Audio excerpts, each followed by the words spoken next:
Hello everyone, welcome to my channel. This is Paramita and I have come back after a long time with a lecture on Ben Jonson's The Alchemist. So if you're new to my channel, please do like, share and do not forget to subscribe to my channel to keep yourself updated about any new videos. So now without any further ado, let's get into the video. Ben Jonson's The Alchemist is a very interesting and funny play, and usually students like it a lot. So, let me first introduce you to the characters who we come across in the first act. We have Subtle, who is the alchemist. We have Face, who is the housekeeper. We have Doll Common, who is their partner, their colleague. And then we have Dapper, who is a lawyer's clerk. And then we have another character who is a drugger, and he is a tobacco man. And the master of the house or the owner of the house is Lovewit.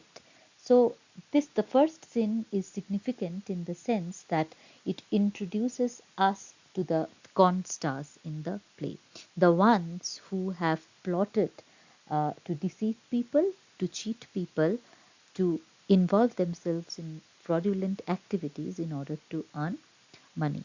So the first scene takes place inside Lovewit's house. Lovewit is the master of the house and at present is not there because of the outbreak of plague, and his servant Face has therefore plotted with his partners like Subtle and Dull Common that they will dupe many people, and that's what they do in the play until their master arrives.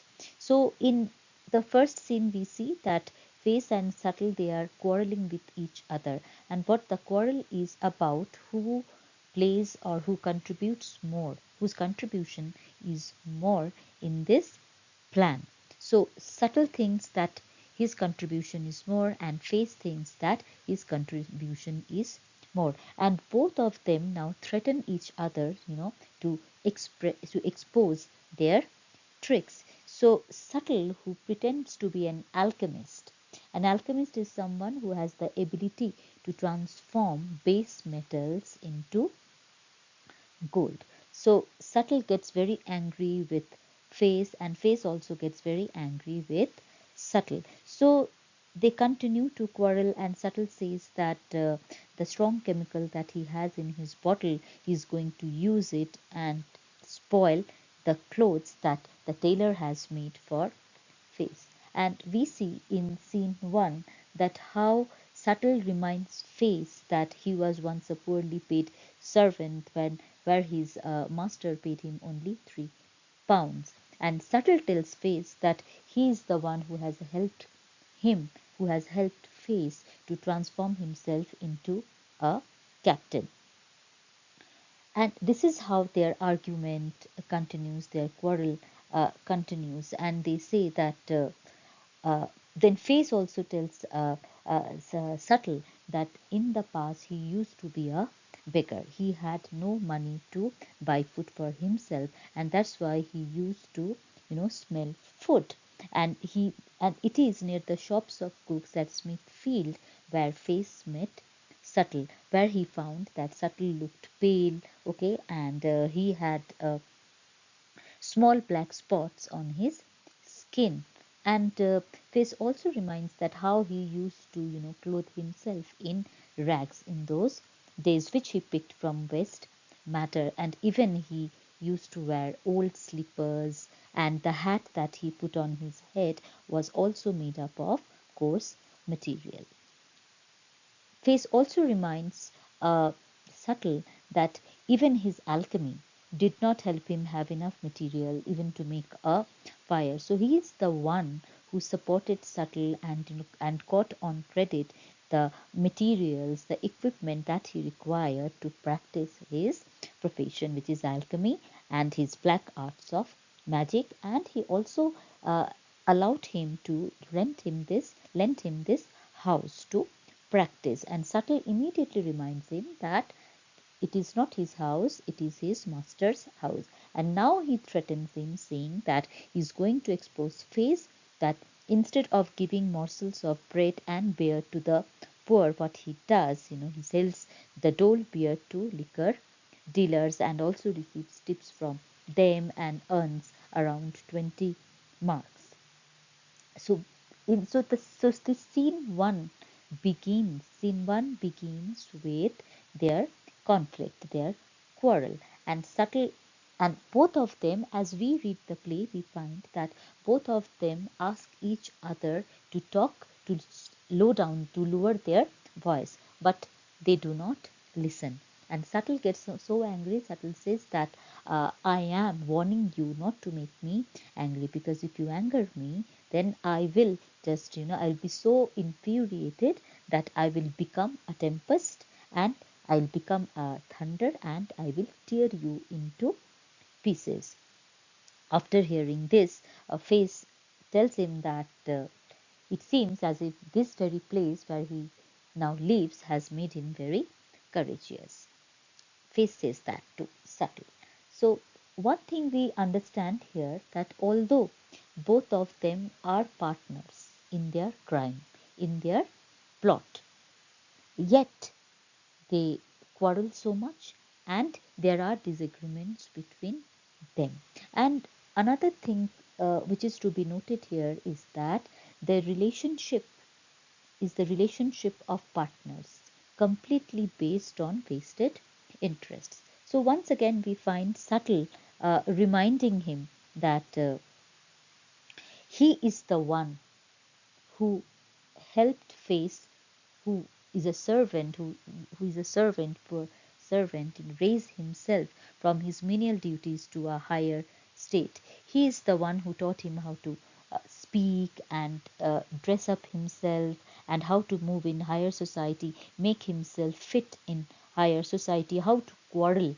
If any quarrel ever happens, if he comes across any quarrel, how he should quarrel with logic, and how to participate in duels, how to play cards, how to cheat at horse races, like gambling and other activities associated with gentlemen. And not only that, Subtle says that he has also made him an assistant in his own art, and this is in his own art, which is his great art, okay, of alchemy. And this is what he gets. This is what he gets in return from Subtle, from Face.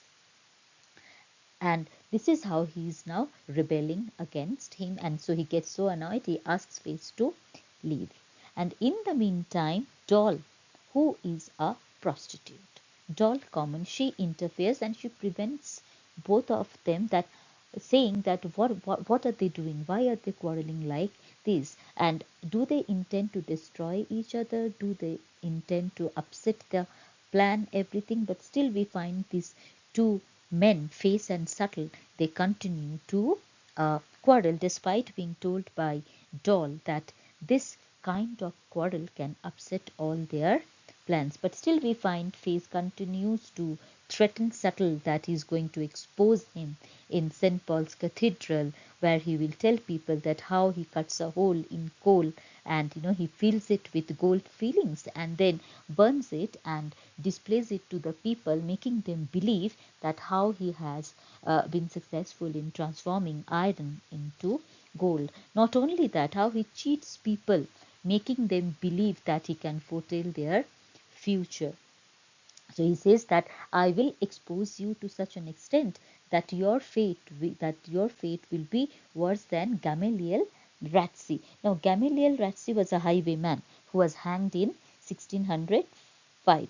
He worked in a hideous, in a fearful mask, and which is what referred to here, which means that this man was hanged in 1605. So Face, in a way, threatens Subtle that he will expose him to such an extent, to such a degree, that even he will have a worse fate than Gamaliel Ratsey. And Doll, in the meantime, realizes that both of them seem to have lost their senses. And then again Face says that I will explain all your tricks in such a way, in so much detail, that it will the printers will make a huge profit. Okay, and I will prove a true philosopher's stone to printers. Now, philosopher's stone is something, is what is a philosopher's stone? A philosopher's stone is something that when you use it to, when you use that stone and you touch anything, it gets transformed into gold. So here we find they keep on abusing each other, like they call each other, they address each other as cheater, an immoral fellow, conjurer, thief, and whatnot. And Dolph concludes that they are ruined. Okay, they seem to have lost, and she says, "Where is your judgment? Don't you have any respect for your reputations?" Because there are neighbors around. So if they overhear their conversation, they will get to know about their plan. Okay, so she says, "Have yet some care of me, so have some consideration for me." And then Doll becomes, here we find that Doll also becomes very desperate in order to stop, in order to put an end to this argument. But still, like I said, Face continues to threaten, and Face says that, Face threatens Subtle, saying that he will charge him with law number 33, which is against witchcraft. Okay, he will threaten, he threatens him, saying that he will get hanged for tampering with gold coins, because this is what Subtle does. And now finally, Doll says that, she addresses Face, and also the bottle with a chemical that Subtle was carrying, she breaks it, and she also catches out Face his sword. She takes away, and then she says, addresses both of them, saying that you two represent a hateful pair. She advises them to give up their quarrel, their barking like dogs, and reconcile with one another. Otherwise, what they will do, the gun that shines, or by the light that shines, I will cut your throat. So she says, otherwise, by the sun, that she swears by the sun, that otherwise I will cut your throats. So Doll's logic here is that she says that she doesn't want to be imprisoned. She doesn't want to be, imprisoned. She doesn't want to be put behind the bars for not revealing their villainous plot. Then she says that, have you together cozened all this while, which means that have you cheated all this while and all the world together? And now it shall be said, you have made most courteous theft to cheat yourselves. So what she means to say that, so long like you two have been together and you have been cheating the world, but now the way you two are fighting, it will be seen that, it will be said that you two cheated yourselves. And then she addresses Face, saying that you say that you are going to expose him, and you threaten him with that law number 33. So who is going to believe your word? Because first of all, you look at yourself. Who are you?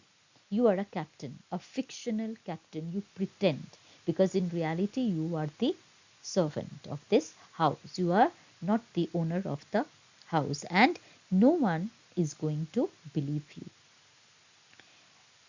And then she addresses Subtle, saying, and you too will give the cause.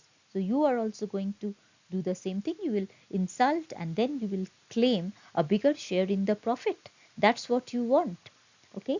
And so you must be chief, as if you only had the powder to project with. So here she says that, when we started this plan, when this plan was chalked out, okay, so addressing Subtle, she says that you claim that you are going to have the bigger share of the profit, as if only you had the philosopher's stone, the powder to project with. Okay, so she says that when we started this business of cheating, so it began with the idea of equal share for all, that three of us, we all have an equal share of the profit. This is how it began. So the line says, and the work were not begun out of equality, that the venture tripartite, which means that we all three of us will have equal share, and we will have everything in common and no one will be prioritized. And so fall to your couples again. So she advises them that join together, be friends together, and treat others heartily, lovingly, as you should. And she also tells them that not to lose this time when the law courts will be in session and when they have the scope to cheat people. I shall grow factious too, or by this hand I shall grow factious too, and take my part and quit you. So this is her piece of advice to these two men, where she says that if they do not reconcile, if they do not join hands again, then what she will do, she will rebel against both of them, and she will take his share of the profit and leave them. This is what she says. So now Face says that Subtle always complains that most of the burden is on him. And Subtle says that yes, it is true, most of the burden is on him. And then again the conversation turns into a quarrel where they uh, again argue, saying that who has more share of the work. And then we find that if we as we come if as we move forward, we find that Doll again, uh, Face and Subtle, okay, uh, they come to a finally they come to an understanding, to a reconciliation. And Subtle says that he only, he has been only quarreling, fighting with him.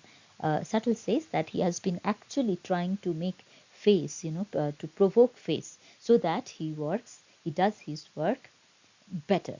And then finally Face says that today is the day when they should prove who will cheat the best, and Subtle also agrees. And then Doll says yes, and work close and friendly, that now they should cooperate, they should work in a friendly spirit. And this is how, this very quarrel will ultimately help their friendship grow. And Doll also says something very logical from her point of view. She says that a feast of laughter at rascals would run themselves from grief to see me ride, or you'd have but a hole to thrust your hands in. Enjoy seeing. So she says that she doesn't want to be seen in a cart, okay, as a criminal, or you'd have but a hole to thrust your hands in, for which you should pay air rent. No agree, and May Dawn propose ride a feasting luck. So Doll's point is that she doesn't want to be in a cart and ride as a criminal. She doesn't, it will not be very enjoyable for her to see them, put into the pillory to have their ears cut. Okay, so she says that both three of them, they are not going to give people this very pleasure where they are being punished. That Doll is being carried in a cart as a criminal, and these two men, Face and Subtle, they are put into the pillory where their ears are being cut. So they are not going to give Don Provost, who is both an informer, a judge, and an executioner, someone who punishes. So they decide that they are not going to give him that pleasure, that chance to arrest them. So what they will do, they will defeat this judge in his desire to put handcuffs on them, or a noose, or around their necks. And after listening to what Doll said, Face says that from now on, instead of calling her as Doll Common, they are going to address her as Doll Proper. Okay, as if she is someone distinguished. Okay, and then we see as we come to the end of scene 1, we see that Face informs them that that his master, Lovewit, is not going to come back, because he says that even if one person dies of plague, still he will be away. Okay, he will not think to come back to London, because now he is busy in cultivating hops. Hops is actually is a kind of thing that is used to give flavor to beer. So he is busy in harvesting, in cultivating that. And Face also informs that even if he returns, he will receive a letter from him. He will receive a message from him, and then by that time, Subtle and Doll, they will get enough time, sufficient time to leave the house, so everything will be all right. And then Subtle uh, says that, who is it, Doll? So a young man has come to visit Subtle. And who is this man?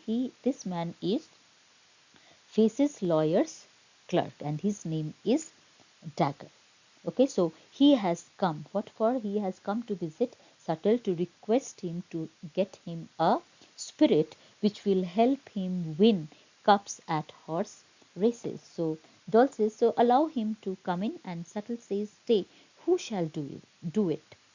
Get you your robes on. And now Face instructs Subtle that he should put on his alchemist's robes, because now he has to role play. He has to play the role. He has to play the role of an alchemist. He has to play, because he is someone, Subtle is someone who pretends to be so many things. So put your robes on, and Doll is asked to go away, and Face tells uh, Face tells Subtle that he should appear, since he's an alchemist, is a doctor of alchemy, so he should appear very, very reserved. And then Doll exits, Subtle exits, and Face says that he speaks in a certain way, as if he is also about to leave the place. God be with you, sir. I pray you, let him know that I was here, which means this man, Dagger. Okay, Dagger. So his name is Dapper. Sorry, at his name is Dapper. I would gladly have stayed, but so when we come to the end of scene 1, we see that one who is Dapper. So Dapper is someone who thinks that Subtle can help him have a spirit, and then he can command that spirit to help him win cups at horse races. So that in gambling, he can help him in gambling. And now they are all set to dupe Dapper. So in Act 1, Scene 1, we find that the first victim is introduced, who is Dapper. So with this, we come to the end of the analysis of Act 1, Scene 1, and I hope you liked the lecture, you understood the lecture. So if you really like it, do share it with your friends, and do not forget to subscribe to my channel. I'll, I'll come soon with the next scene, with analysis of the next scene. Until then, bye-bye.